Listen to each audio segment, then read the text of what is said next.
जय श्री कृष्णा दोस्तों, राधे राधे।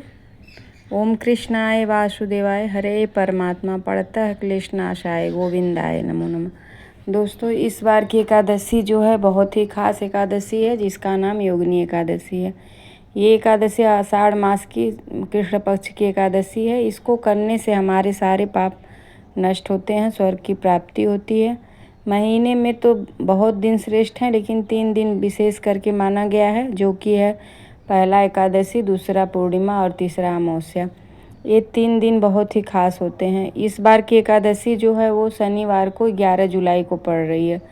तो पड़ तो 10 तारीख को भी रही है, 10 जुलाई को भी है एकादशी, लेकिन वो एकादशी दशमी युक्त है, तो हमें उस दिन व्रत नहीं करना है। हमें 11 जुलाई को व्रत रखना है। जो भी एकादशी का व्रत रखेगा वो 11 जुलाई दिन शनिवार को रखेगा। तो यहाँ पे सबसे पहले चौकी एक अलग से लगा लेंगे और उस पर एक वस्त्र बिछा लेंगे साफ़ सुथरा धोया हुआ। इसके बाद तिली का आसन देके भगवान को विराजमान करेंगे। इस व्रत में भगवान श्री हरि नारायण की विधि से पूजा होती है, शालिग्राम भगवान की, लड्डू गोपाल की। तो ये विशेष चीज़ हमको ध्यान देना है। और इसमें गणेश लक्ष्मी को, पहले गणेश की पूजा, कोई भी पूजा होती है तो गणेश जी की पूजा सर्वप्रथम होती है। तो इसलिए हमें सबसे पहले गणेश भगवान और माता लक्ष्मी को स्नान करा लेना है। इसके बाद फिर हमें अपने ठाकुर जी को स्नान, यदि घर में लड्डू गोपाल शालिग्राम विराजमान हैं तो उनको भी पंचामृत से स्नान करा लेंगे एकादशी के दिन। यदि नहीं है तो सिर्फ फोटो है तो जल का छींटा दे के हम भगवान को विराजमान कर लेंगे। और एकादशी के दिन तुलसी पत्र बहुत ही खास होता है, तो हमें एक दिन पहले दशमी के दिन ही हमें एकादशी के पत्र तोड़ के रख लेने हैं अपनी पूजा में। योगिनी एकादशी ऐसी एकादशी है कि जिसको करने से 88,000 ब्राह्मणों के दान के बराबर ये एकादशी है। जितना हम मतलब भोज करा सकते हैं 88,000 ब्राह्मणों को, उतना एक बार में ये व्रत करने से हमें मिल रहा है पुण्य प्राप्ति। तो ये वाली एकादशी हमको ज़रूर करनी है।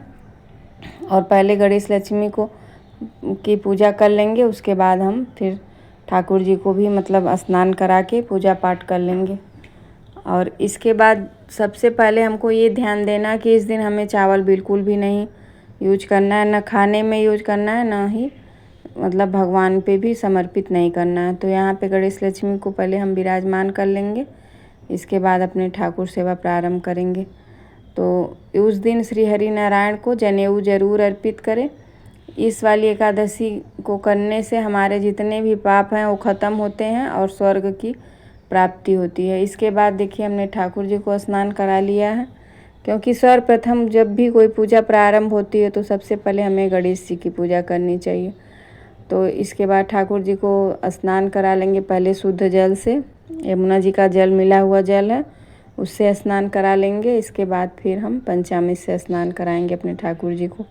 पंचामृत स्नान कराने से हमें जितने भी हमारे घर में पितृदोष हैं या परिवार में नहीं बन रहा है, तो ये सारी चीज़ें, दही जो है वो मतलब एकता का ही वो है, प्रतीक है। तो इसलिए हमें अपने मतलब ठाकुर जी को दही का स्नान चीनी या मिश्री डाल के ज़रूर करवाना चाहिए। तो यहाँ पे मैंने पंचामृत से स्नान करा दिया है ठाकुर जी को। और इसके बाद थोड़ा दही जो ज़्यादा खट्टा है तो और भी अच्छा है, इससे भगवान के विग्रह भी साफ हो जाते हैं और हमारा मतलब भगवान का जो भी विग्रह रहता है वो चमक जाता है। तो इसलिए हमें उस दिन एकादशी के दिन, रोज़ नहीं हो पाता है तो सिर्फ सादे जल से स्नान कराइए, मगर एकादशी के दिन भगवान का विधि से पूजा पाठ करवाइए। और इसके बाद वस्त्र धारण करा लेंगे भगवान को। और घर में जितने भी देवी देवता हैं सबको स्नान करा लिया है मैंने। और सबको मतलब सब भगवान जितने भी, यदि आप घर में विराजमान किए फ़ोटो है या जो भी है, सबको स्नान जरूर करवाना चाहिए जल का छींटा दे के। और सबको गंगा जल से छींटा दे सकते हैं, लेकिन लड्डू गोपाल को कभी भी गंगा जल से स्नान नहीं कराते हैं, उनको यमुना के जल से स्नान कराते हैं। तो यहाँ पे थोड़ा सा मैंने दीपक में देखिए हल्दी और सफ़ेद जो तिल आता है वो डाल लेंगे। और योगिनी एकादशी में जो भी आपका मतलब सीजन का फल है, मीठा है, जो है सब भगवान को चढ़ा सकते हैं।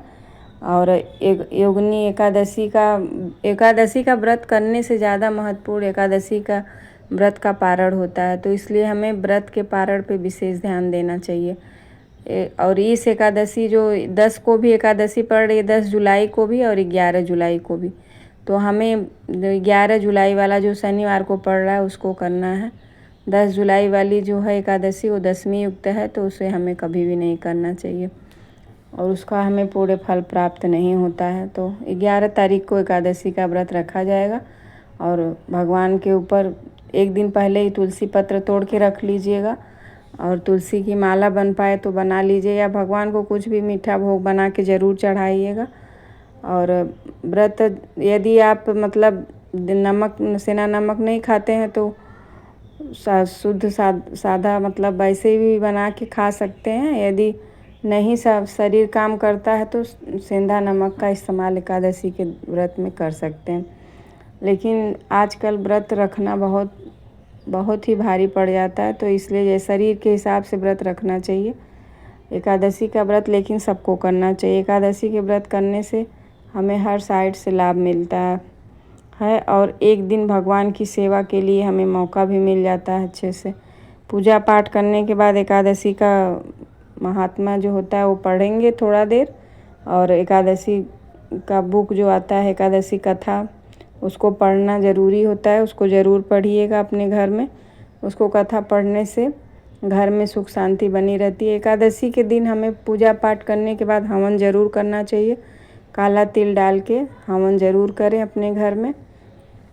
इसके बाद आरती के बाद जितने भी घर में देवी देवता हैं सबको हम आरती दिखा देंगे। यहाँ ऊपर में भी भोलेनाथ है, माता रानी है, और गुप्त नवरात्रि भी आने वाली है। तो जो अपना नवरात्र में पूजा पाठ करते हैं विधि से उनको ज़रूर करना चाहिए, क्योंकि 15 जुलाई से लग रही है गुप्त नवरात्रि। और इधर में सबको आरती देने के बाद आचमनी कर लेंगे, फिर भगवान को आरती दे देंगे और अपने ले लेंगे। और यदि थोड़ा सा भी आप लोग को वीडियो पसंद आती है तो आप लोग लाइक ज़रूर करिए, सब्सक्राइब करिए चैनल को, और कुछ न कुछ दक्षिणा भगवान को हर दिन 2, 4, 5 जो भी आपके पास है भगवान को ज़रूर निकालिए। और उस दिन हमें श्री हरि नारायण को, विष्णु भगवान को जनेऊ ज़रूर चढ़ाना है और सफ़ेद तिल भगवान को ज़रूर चढ़ाइए, क्योंकि सफ़ेद तिल से बहुत ही ज़्यादा हमारे श्री हरि नारायण प्रसन्न होते हैं। राधे राधे, जय श्री कृष्ण।